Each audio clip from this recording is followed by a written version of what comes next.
All right, man, peace. So, brothers, I recently caught a very interesting segment on this show, The Jump, featuring Rachel Nichols.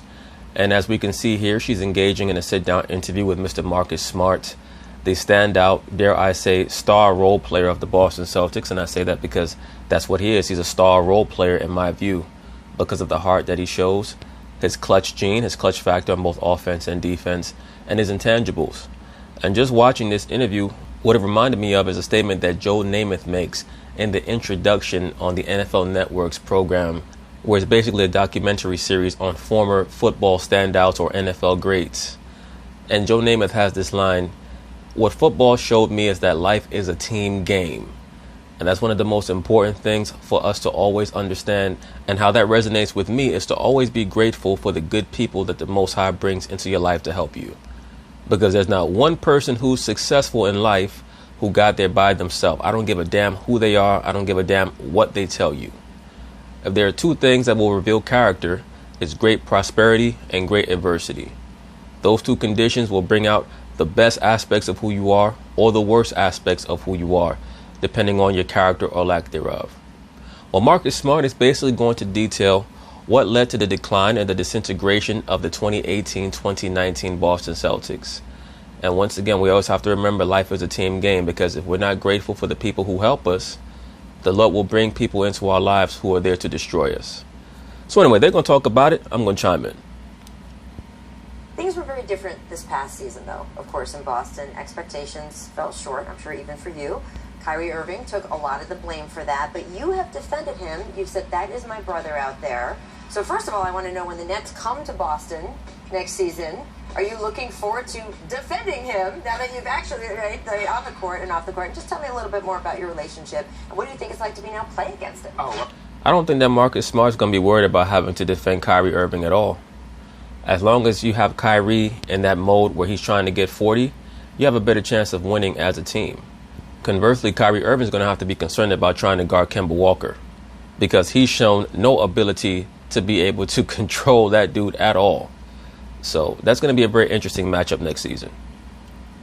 You know, with the thing when I defended him, he was just getting a lot of shots at him, and let me make this be clear: we, not just me, the world, even Kyrie knows he didn't play up to the standard that he wanted to. But it's four other guys out there with him. There's a coach out there. We're all supposed to be one team, so you just can't just put the blame on one guy, because there's things that everybody could have done better to not just help Kyrie, but help each other.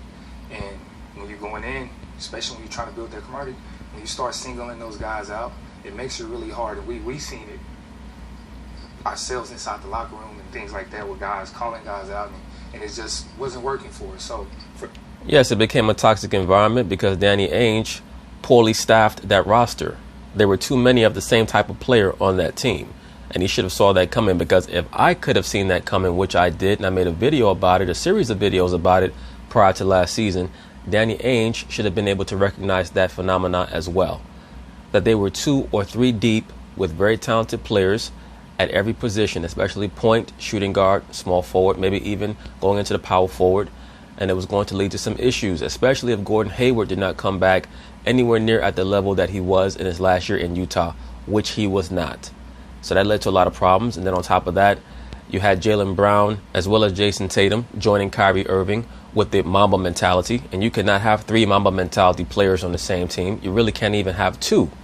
So they had 3 players on that team who thought that they were going to average anywhere from 23 to 28 points per game. And that just was not going to happen. I blame Kyrie. Why is that? Because he's the elder statesman. If he really wanted to put his stamp down as a leader, he would have sacrificed. That's the first thing that a great leader must do, is sacrifice, not try to lord themselves over their quote-unquote subjects, because that's only going to make them lose respect for you. Had Kyrie Irving called a team meeting and said, you know what, guys, it's my job to empower you. Jason, my goal for you is to make the all-star team this year and to average 23, 24 points a game. Jaylen, my goal for you is for this to be your first 20-point per game season. I guarantee you, had he tried to ingratiate himself with his younger teammates rather than use low-level mind tricks on them to make them subjugate themselves to him, things would have went much better in Boston last year. Kyrie is the point guard.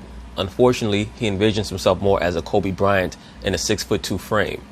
And I'm not quite sure if he's going to grasp how much he's going to lose in his career when it comes to the big picture until his career is almost over. I just wanted to let people know that, yes, we understand Kyrie wasn't up to Kyrie's standard, but there's 4 other guys as a whole, roster for coaches, everybody participating in the other team. I covered him day in, day out for 3 years in Cleveland. I think probably the word I would choose to describe him is probably misunderstood, because even after all that time, I'm not so sure I have a better sense of who he is as a man now than I did at the start. Well, that's one of the issues with Kyrie. The conundrum with him is that he likes to be purposefully enigmatic. Maybe he does not feel like you're worthy enough to know him. Maybe there are degrees that you have to go through in order for Kyrie to open himself up, and as has already been stated, blatantly stated, he's into Hermeticism. He's a Luciferian. So he's really only going to vibe with other Luciferians. So when I see him have such a close relationship with Kevin Durant, that should show you what Kevin Durant is. All that said, and I understand you trying to defend him in terms of it's not just one player, but what was the teammate experience like with him? You know, would you want to do it all over again? Keep in mind that the reporter on the right, Dave McMenamin, the dude with the pink tie on, he's a shill for LeBron James. So he's always going to try to push the narrative that Kyrie is excessively difficult. Kyrie himself pushes that narrative with a lot of his conduct and his strange, quasi-deep, obtuse commentary. But at the end of the day, we always have to understand that LeBron has strategically placed assets throughout the mainstream liberal sports media. I can't speak for other guys, but for me personally, Kyrie's a great teammate. You know, I've had sit-downs with Kyrie where, you know, things for me probably wasn't going so well, where he was pulling me to the side. And it wasn't even about basketball, you know. Everybody knows what I went through with my mom, losing her and everything. Kyrie, one of the first guys to text me, called me. When I got back to Boston, pulled me to the side, we sat down and we talked, you know, and as far as basketball, you know, just helping me slow the game down and really recognize and understand the game even more. So for as a teammate, I loved him for it. You know, that leadership that he's been trying and wanting people to show that he had it, it was going. Like you said, he's just misunderstood. Well, he's misunderstood by some of the younger players who, to be quite frank with you, wanted his spot. That's why Kyrie had to recognize that and alleviate that tension by divesting some of the clout that he had in the offense to those younger players to appease them to a degree, understanding I have to work with these guys. You can't make everything in life a tug of war. That's why, once again, life is a team game. How willing are you to work with others, especially when you're stuck in the same environment with them?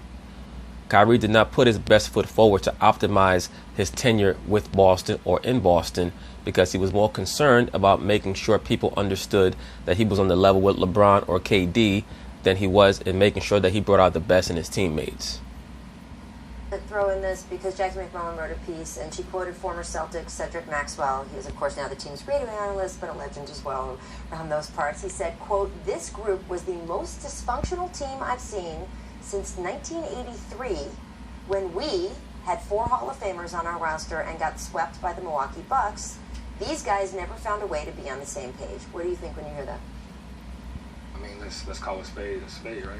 It's true. We were dysfunctional, you know, and you know, that takes a lot for guys, and especially athletes, to own up to that and say, yeah, things didn't go quite as we wanted, but just we got to look ourselves in the mirror. What did I do? What could I have done to help? And like I said, we all took part in it. We all could have done something better to help for that team. You know, that's very good. Marcus Smart is showing that he's certainly a potential leader on the squad. Unfortunately for him, he does not have the greatest skill set. But as many former athletes want to say, the leaders on these various teams are not always the best players. Many times they're not the best players. Also, if you pay attention, you'll notice that Marcus Smart is wearing the Hamza hand on a chain around his neck. It's very obvious to me that Luciferianism is getting pushed and getting taught in certain circles across the entertainment industry, especially the sports world, because you're seeing more and more of these cats wearing that Hamza hand. I feel like your team this past year totally challenged some of my biggest beliefs about team culture, because, you know, look, 2 years ago, you guys were the ministers of culture, right? Like, it was just the overachievers, guys go down, everyone is, and then, you know, Brad Stevens is this Buddha and, you know, everything else, right? And then last season, as Cedric said, dysfunctional. Do we just totally misunderstand what team culture is? Like, is it BS? Is it just as easy as saying, tell me how my team's record in the last 10 games is, and I'll tell you what their culture is? Or just from a pragmatic perspective, team culture is only as relevant as the outcome. There have been many toxic teams, the late 1970s New York Yankees, to a degree even the early 1990s Chicago Bulls, who were extremely successful, but within the locker room you had beefs, you had rivalries, you had players jockeying for playing time, position, prominence, etc. I promise you that if free agency was as prominent back in the early 90s as it is today, Scottie Pippen would not have stayed on the Bulls for all 6 of those championships. He probably would have left in 92 or 93 to seek out greener pastures for himself and to try to prove himself as a leader on another squad. People make so much of the chemistry within a team, and chemistry is relevant when the team is not playing well. But you have a lot of these squads where the guys don't like each other, but for whatever reason, they have a great synergy on the basketball floor. I mean, who the hell knew that Lynn Swann and John Stallworth hated each other's guts all throughout the 1970s on the Pittsburgh Steelers? Whenever people looked at them, they thought, this is arguably the best wide receiver tandem in the entire league. And then come to find out years later, they couldn't stand each other. They hated each other's guts. there's something that is intangible that can endow a team with something greater than its parts. I don't think it's BS, because I've, in lower levels, high school, I've been on teams where, yeah, they're good, they win, but the culture is different. They don't like each other. That wasn't the case. We actually liked each other. Off the court, we actually hung out with each other. Things got on the court, it was just everybody was put in a situation trying to help the team the only way that they knew how. We had guys doing what they knew. We had guys scoring the ball. That's what they do. They don't know anything. That's what they do. That's how they made their name. Yeah. And you're asking guys to take a step back. Well, brother, actually, that's what a constructive, functional team does. You have very talented teammates who take steps back so that other lights can shine. Therefore, each light amplifies the light of the other lights on the team exponentially. That's what leads to championships. And I'm sure that you understand that already, but you're trying to play the political perspective on television, and that's understandable as well, because real talk, that the main beef was that Kyrie wanted to take most of the shots. Jaylen Brown wanted more shots. Jason Tatum thought that he should be the number one option on that team. In his mind, Kyrie's the point guard. He should be deferring to me. The media's gassed me up because of my so-called magical playoff run where I averaged 18 points a game. That still flabbergasts me that the media hyped Jason Tatum up so much because of his playoff run in 2018. The dude averaged 18 points a game. It wasn't like he was out there balling, averaging 25 points a game on 50% from the field. Oh, Jason Tatum had this magical carpet ride playoff run. I mean, give me a break. As soon as I heard that Jason Tatum went out to LA to go train with Kobe, I knew that their team chemistry was going to be garbage. And then you had these different guys jockeying for position, the return of Gordon Hayward. But just to get back to the point, life is a team game, and being a part of a team is about sacrifice. If you grew up in a strong family, you know how much your mother and your father sacrificed for you. It's the same thing on a team. You have to be willing to sacrifice, and what encourages players to sacrifice in turn is when there's gratefulness, when there's a sense of reciprocity there. I sacrifice for you, you sacrifice for me, we get the job done, and that's very difficult to do. We've seen that in certain times in the history of the NBA, Major League Baseball, the NFL. For example, Earl the Pearl Monroe came to the Knicks to play alongside Clyde Frazier. They had formerly been rivals with one another. They learned how to play well together because they both played very well off the ball and they both had a very cerebral game. But it's the same thing today. Jason Tatum started to pout when he realized that Kyrie was not going to give him the ball more. Kyrie started to pout when he realized that Jaylen Brown and Jason Tatum were not going to put forth their best foot, even though he wanted to be the Allen Iverson of their offense. So that's where all their problems came from. I beat themselves, and that was hard for a lot of guys. It's hard for anybody to have to look themselves in the mirror and sacrifice something. Yeah. Agreed. And that's just what it was for us. Everybody was trying so hard to help the team, but they didn't know what exactly to do. In other words, they were trying so hard to help the team in their own selfish way. When you said they didn't know what exactly to do, that's really finger pointing at the coach, because the coach is supposed to tell the team what exactly they're supposed to do. But the NBA today is such a superstar league, and I'm sure that the head coach of the Celtics, Brad Stevens, he did not want to step on Kyrie's toes because they probably felt like Kyrie had one foot out the door anyway. So they didn't want to be blamed for Kyrie leaving the team. So it was a very tenuous situation, but it's very obvious what needed to be done. Kyrie had to defer to those other talented members of the team, and then there would have been a trickle down. But because he refused to defer, nobody else wanted to defer. Best thing about the NBA, you get to start all over again next year. And yes, Kyrie and Al Horford have both moved on. But you guys signed another all-star in Kemba Walker, who is not only a great player, he, to me, is one of the all-time good guys around the NBA.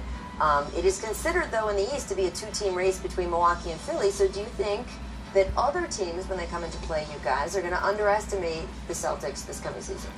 Boston is definitely going to sneak up on some teams. They're going to push for 50 wins. They might finish somewhere in that 50 to 52 win range. It would not surprise me at all, especially with the Brooklyn Nets being without KD. The Wizards are not going to have John Wall. I mean, how many teams are there going to be in the Eastern Conference that are going to take wins away from the Boston Celtics? Yeah, Miami signed Jimmy Butler. They're going to be scrappy, but they're not going to be a real threat. Toronto lost Kawhi. So I would expect the Boston Celtics to be a little bit better than they were last year. I mean, think about it for a moment. They had terrible chemistry issues last year, and they still won 49 games. So you take Kyrie out of the equation, you bring in Kemba Walker, someone who's put up numbers, albeit not in anywhere near as proficiently a clip, but he's going to be happy to be in a different environment where winning is the expectation, winning is the culture. I expect Kemba to have probably the best overall season of his career. His PPG is going to go down. At least if he's smart, his PPG is going to go down probably to about 20.5, maybe even 21 points per game. But he's going to go out of his way to try to ingratiate himself with his teammates. It's going to lead to them playing better defense, which they did not play for the most part last season, at least nowhere near at the clip as they played in the 2017-2018 season. I would expect them to win. In regular season wins will probably be somewhere around 48-49 because they did lose Al Horford. But the ceiling for them regular season will probably be somewhere around 53. So as of right now, I'll pick the Celtics to win probably about 51 games next year, barring injury. 100% think they will. And to be honest, that's exactly how we like it. You know, as you mentioned, you know, we don't have Kyrie out. You know, we played without Kyrie last year, and we made it to the Eastern Conference Finals. So 1 quarter away from the final. One quarter away, exactly. So, you know, it can be done. You know. Al Horford is a great pickup for the Philadelphia 76ers. That basically is now we no longer have to put Joel Embiid on Giannis pickup. Now we could put Al Horford on Giannis. And I think having that chip on our shoulder is that extra motivation that we needed to get us over that hump and keep going. I think it's going to work out for us. But anyway, that's basically it on that. Very good interview by this brother. Hopefully everything goes well for him and the Boston Celtics next season. But once again, life is a team game. Everything that we get out of life, we also have to be aware of the fact that there were people placed into our lives to help us, whether it was family, friends, connections, etc. And if we willfully attempt to forget that, I promise you that we're going to be humbled down the line. So peace.